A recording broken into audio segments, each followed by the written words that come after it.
Two more good pieces of 49ers news on the day after one of the gutsiest wins in their illustrious franchise history. Malik Mustapha is going to be back at practice this coming week. 49ers are going to open up that 3-week window. Theoretically, Malik, who was one of the best safeties in football as a rookie last season, can return for their next game against the Tampa Bay Buccaneers. Malik tore his ACL in the final week of the 2024 season, but his recovery has been moving remarkably quickly, and this could give the 49ers a true boost. Marquise Siegel was in on that game-sealing tackle yesterday, but he has struggled for the 49ers. I think it makes sense. He's a rookie who's been thrown to the wolves. Maybe take a little bit of pressure off of Marquise Siegel. Don't take him out of the lineup entirely, but there could be a little bit of a rotation as the 49ers work Malik Mustapha back into the mix.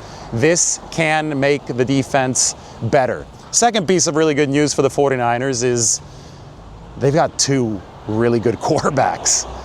Mac Jones is knocking on the door of top 10 efficiency. Brock Purdy is already there. Some of the adjusted efficiency numbers that account for drops have Brock Purdy as number 2 in the league, even though he's been hurt most of the time he's been playing this season. Mac Jones is now number 11, number 12, and that was with a skeleton crew offense around him yesterday. You need two quarterbacks to win. The 49ers should feel so fortunate. Their fans, instead of talking about QB controversies, can talk about QB riches that this team is enjoying. They've got two of these guys. You need two. Mac Jones can hold down the fort until Brock Purdy is back. That take is simple, right?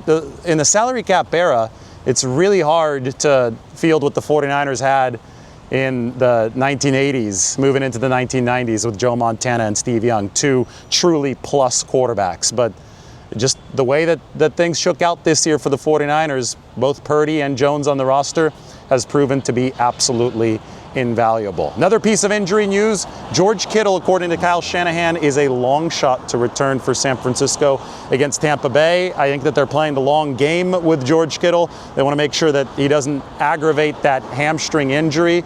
So although it does sound like there is a small chance that he's back for this next 49ers game, probably would expect him to return the week after that against the Atlanta Falcons. Now, Kittle, his return is going to be huge for the 49ers. I compared what Mac Jones did with what Jimmy Garoppolo did back in 2021 against the Rams. I mean, if you look at the side-by-side, it's pretty awesome to see the similarities. High efficiency performance, short pass game, get rid of the ball quickly. It was a game plan to hog the ball, right? But unlike Garoppolo in 2021, who only had to drop back the pass 22 times, Mac Jones had to go through 56 dropbacks yesterday because the 49ers, they're still not running the ball effectively. They're at 2.2 yards per carry, so the substitution for the run game was just more of the short passing game. And obviously San Francisco needs to balance that out because their offensive line was pretty damn exposed yesterday against a very, very good Rams defensive front. No wonder that Mac Jones was struggling. He was dry heaving at one point. He obviously seemed to tweak his knee. It was in a crumpled heap at another point after Byron Young should have been called for roughing the passer. And then there was a point in the game yesterday where Mac Jones' forearm was cramping. He was out there for 86 plays, 86 snaps. I mean, you talk about ball hogging. 49ers executed that to the extreme. But his forearm was cramping, and Kyle Shanahan said that he had already called the play for Adrian Martinez, the 49ers QB3, but Mac Jones apparently had a couple bananas on the sideline, scarfed him down, and Kyle Shanahan looked up from his play sheet and saw Mac Jones back in the huddle. What a gutsy performance. And it melded what we had seen from Jimmy Garoppolo against the Rams in the past with a high volume throwing effort and just a high volume snap effort. Think about the fact that guys like Trent Williams, those big bodies up front, they had to be on the field for 86 snaps just 4 days after they played a game against a really, really good Jacksonville defensive line.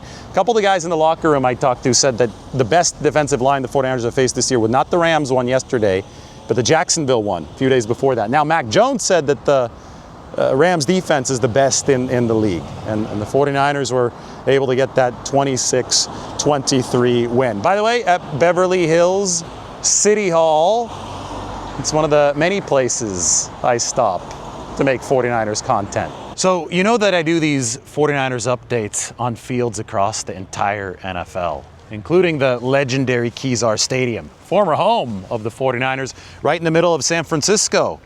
You know that I do these updates wearing my Cayman Tacovas. These aren't limited to outdoor use. I could also wear them while I'm covering a football game, up in the press box, walking down to the locker room, or heading to the field. Authentic Western style, timeless, premium quality. They're all handcrafted. I was able to buy these in Nashville at one of the great Tacova stores a few years ago. They hooked me up with a drink. They also will shine your boots while you're at the Tacova store. They really do treat you right. They have an expert staff, and they'll help you find the perfect fit. This will be one of the best shoe wear purchases that you'll ever make. So check out the link in the description or scan the QR code right here. Some more 49ers news. Alfred Collins suffered a knee sprain. He's going to be day-to-day. Doesn't sound like it's overly serious. Collins obviously grew up fast yesterday after Kalia Davis broke his hand, and Davis is going to miss the next 2 games at least.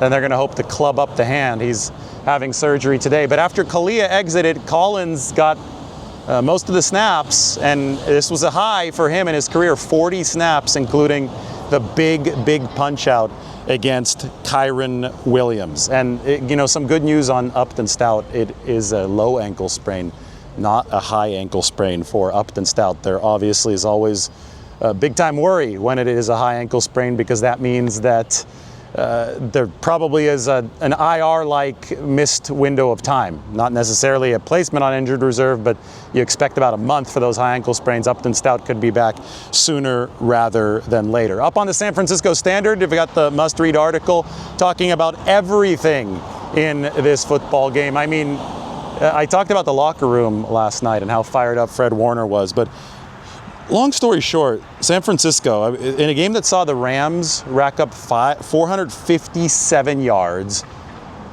the 49ers stonewalled LA twice in spots with just 1 yard to spare.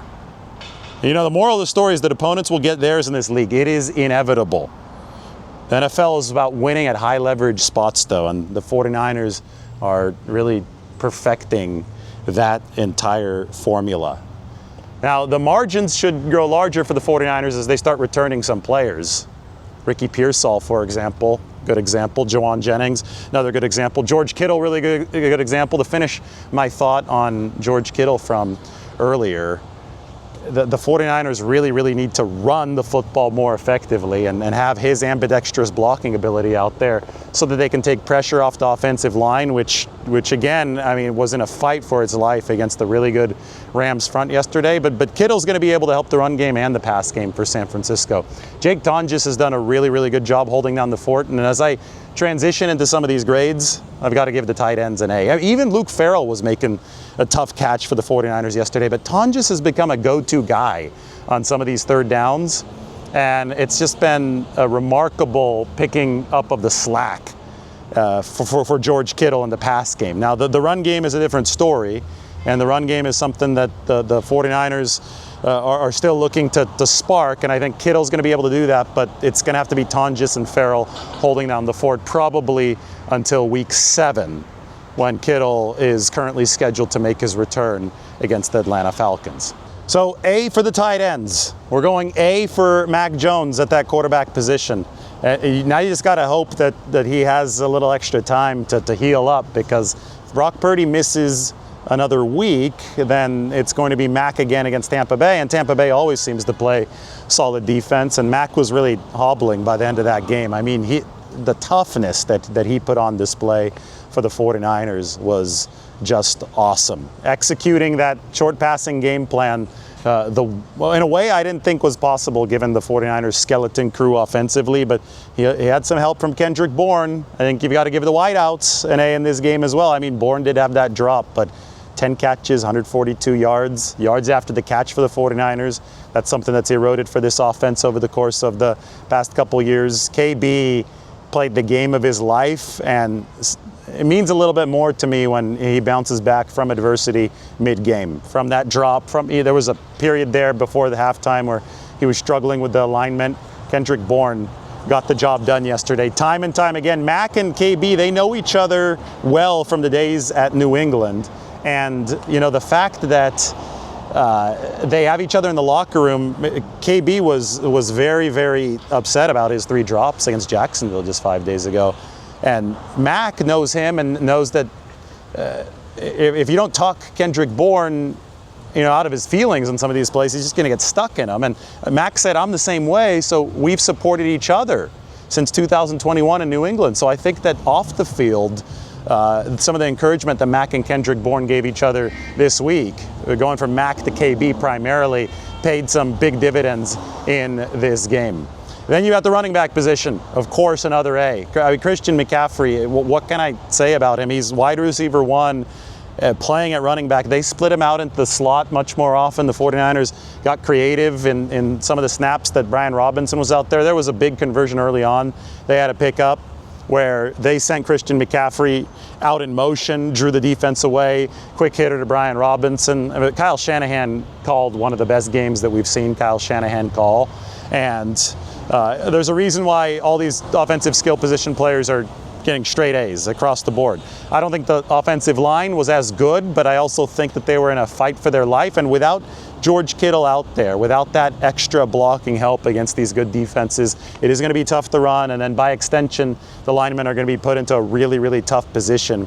Kyle Shanahan, he ran 3 straight times there at the end with the ball backed up at his own goal line because he just felt that the offensive line was in a really precarious spot. He didn't want to see a safety penalty. I obviously have criticized that. I still disagree. I think that he could have thrown there is a such thing as a safe pass to get the clock running that wouldn't have really risked a holding or safety. But that's what Shanahan did, and the reason that he did it was because he saw Byron Young beating Colton McKivitz. He saw Connor Colby losing some battles. What a war we saw between Trent Williams and Jared Verse. I can't wait to see these two teams play again in November at Levi's, and the 49ers should be much more healthy by then. But for the 49ers offensive line, I'm going to give them a C. I don't think this was like a failing grade. I don't think that it was a good grade. I think that they played this to a relative stalemate with the Rams. They didn't create enough on the run game. I understand they didn't have Kittle, but they did hold up in pass protection enough for Mac Jones to go well over 300 yards, right? So you have to understand that this is a complex thing.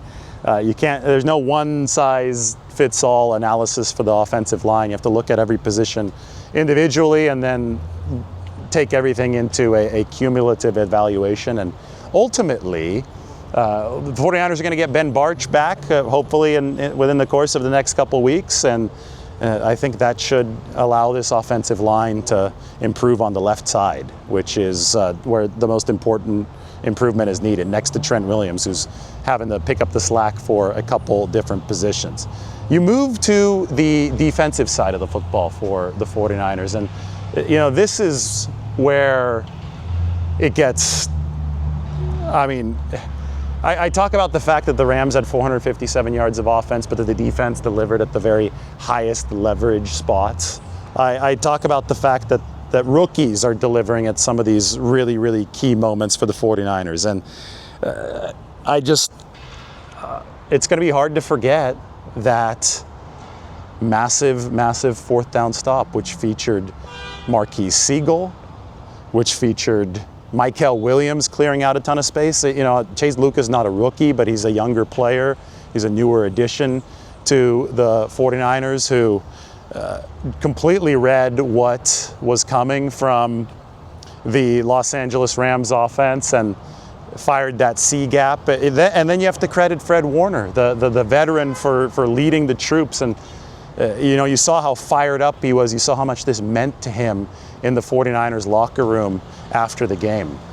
This is not a complete and overpowering unit by any stretch of the imagination, but that's not really the point. The 49ers right now, they might be a middle of the pack defense efficiency-wise, but they are finding ways to win at the highest leverage moments, and that is what matters the most. That's the part that you can't really teach. That's what they couldn't do in 2024.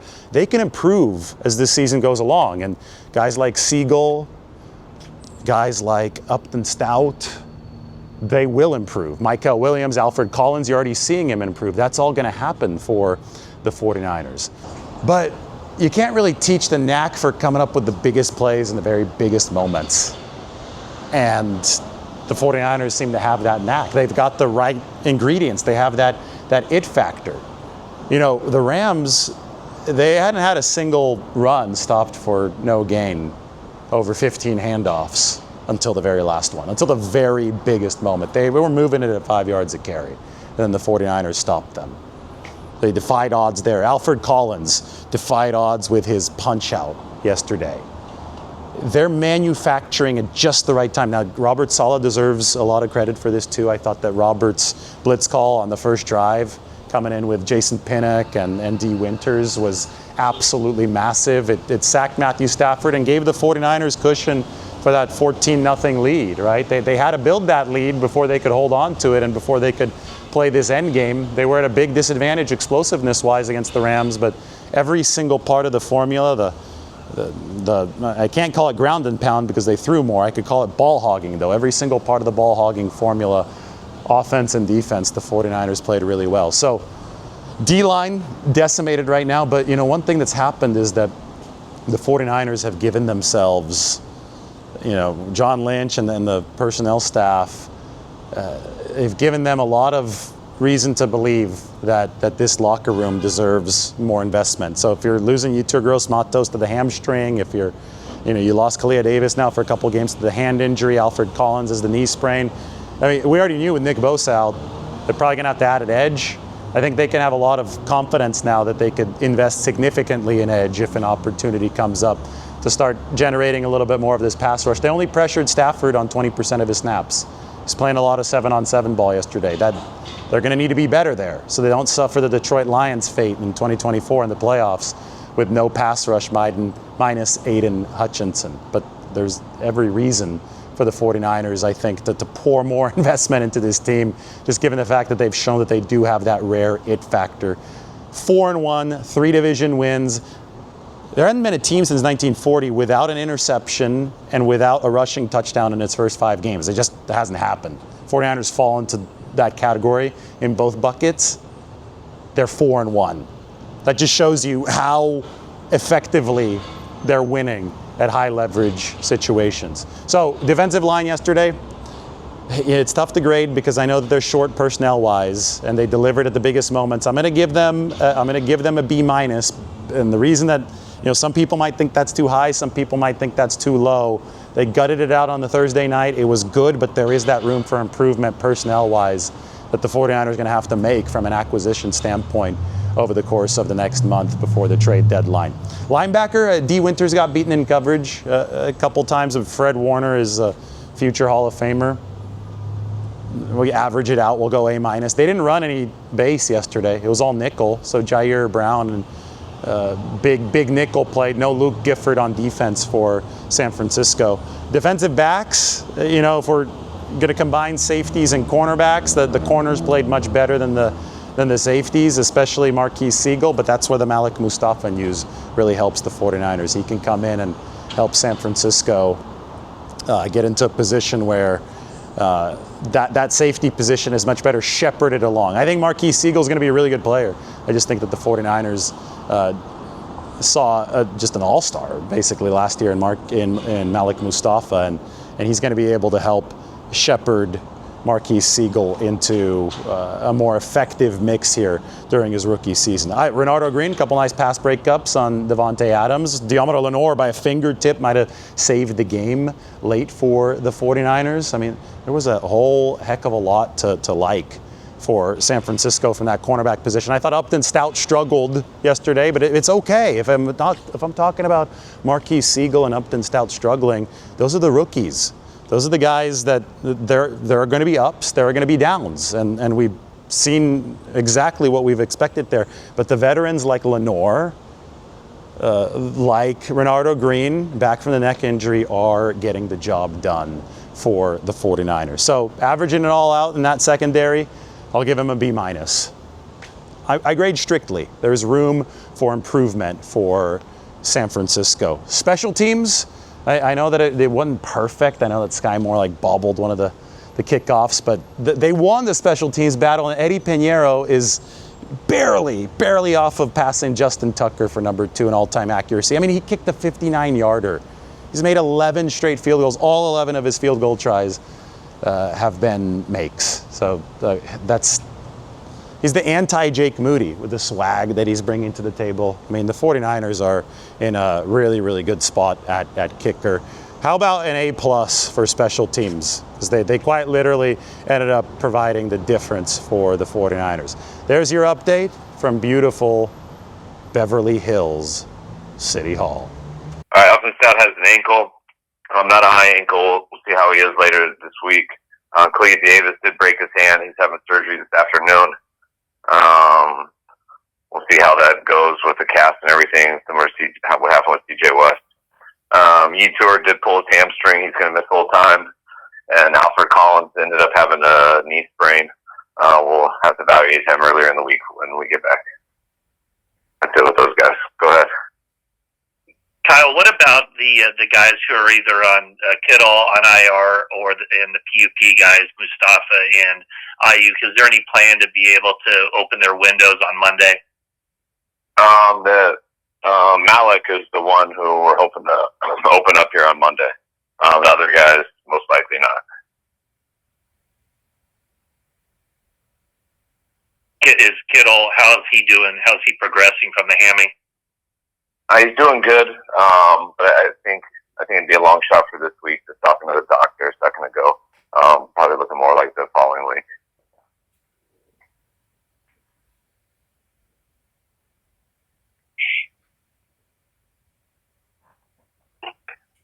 You coached a lot of regular season games, and a pretty even keel, win or lose. But was that one special to you yesterday? Maybe more so than other ones you've had.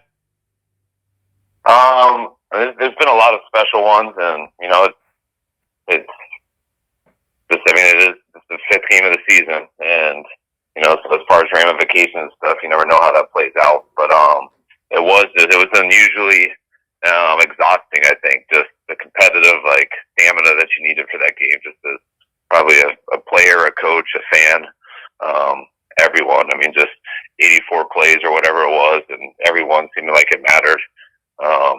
Struggling to run the ball, but still knowing that you needed to try to control that D line a little bit. All the things that went into it, and just the injuries and stuff, and overcoming so many things, and the guys making those plays at the end, which are unbelievable. And I think all that added up and made it one of the more special ones that you'll definitely remember for a long time.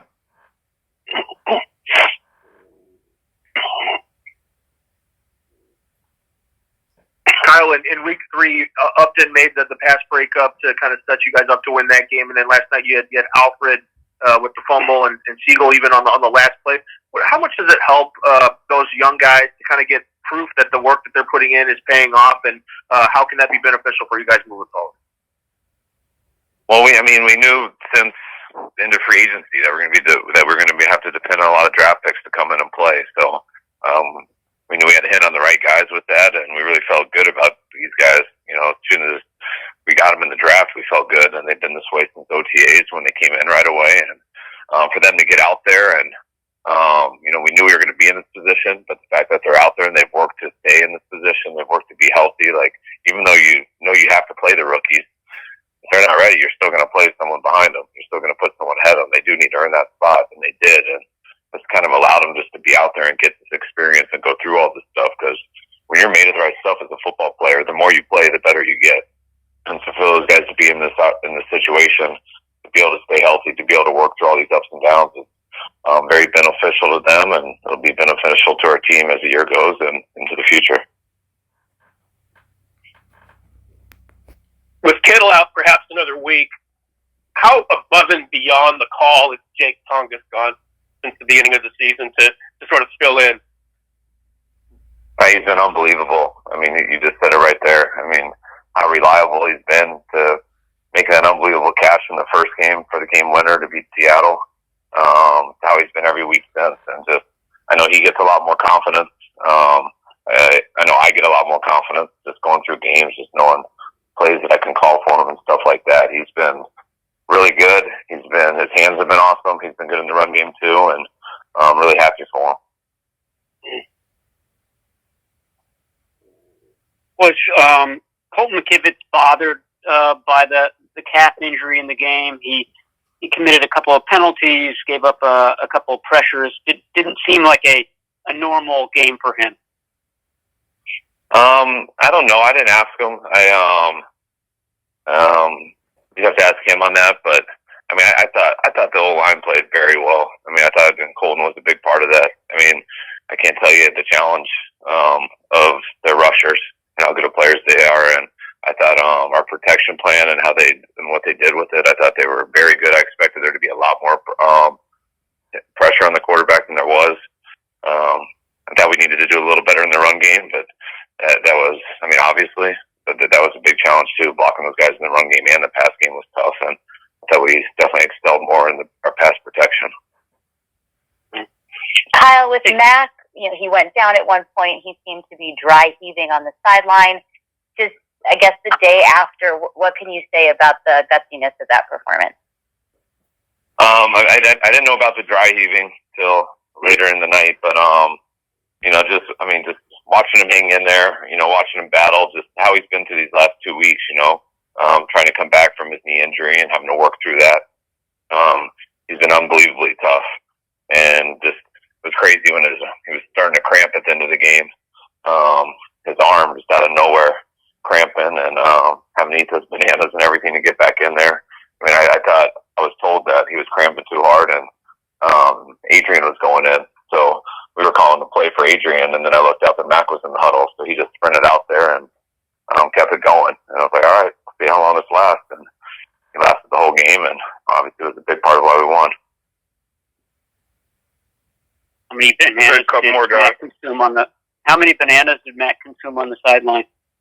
I don't know. I definitely wasn't aware of that. He was eating bananas, but I was aware that they said they wanted to take him in for an IV, but there was only like 7 minutes left, so we didn't have time for it. So I guess that was the next best plan. Yeah, some pickle juice also. Hey, Kyle, in overtime, did you start thinking along the lines of what a tie would mean as opposed to, a loss? Did that ever creep into your mind about just how to manage that game to ensure you guys at least got the tie? You don't think that till the end. I mean, you don't want to manage it to get the tie. I mean, you're thinking of how to win the game. At the end, to me, that's where it comes down to it. That's probably why Sean made the decision he did, which I would have done the exact same one. He's sitting there at 4th and 1, and with the amount on the clock at that time, by kicking a field goal, you're basically deciding that you're going to tie or give them a chance to win. And I think that's where it comes into play, not till the end. And they had that with the ball in their hand, and so I totally got why they went for it. You don't want to tie if there's a reasonable way not to. Nakua had 10 catches, but for only 85 yards. How happy are you with the way you defended him? I was happy. It's a challenge. He got through a few times, but the fact that he didn't get the big ones and explosive touchdowns or anything definitely was big. But I mean, whether it's Tutu or Nakua or Devontae, especially paired up there with Stafford, you know that it's only a matter of time that they're going to get big ones. So to keep them contained all day was a huge challenge, and proud of the guys for it. Hey guys, listen up, man. All the way to the and D. Who stopped that dude on the goal line? All of us. Alfred, call it. Hey, Alfred got the strip, right? Yeah. D line, man. Alfred, you making that strip? Alfred, come on, Hey,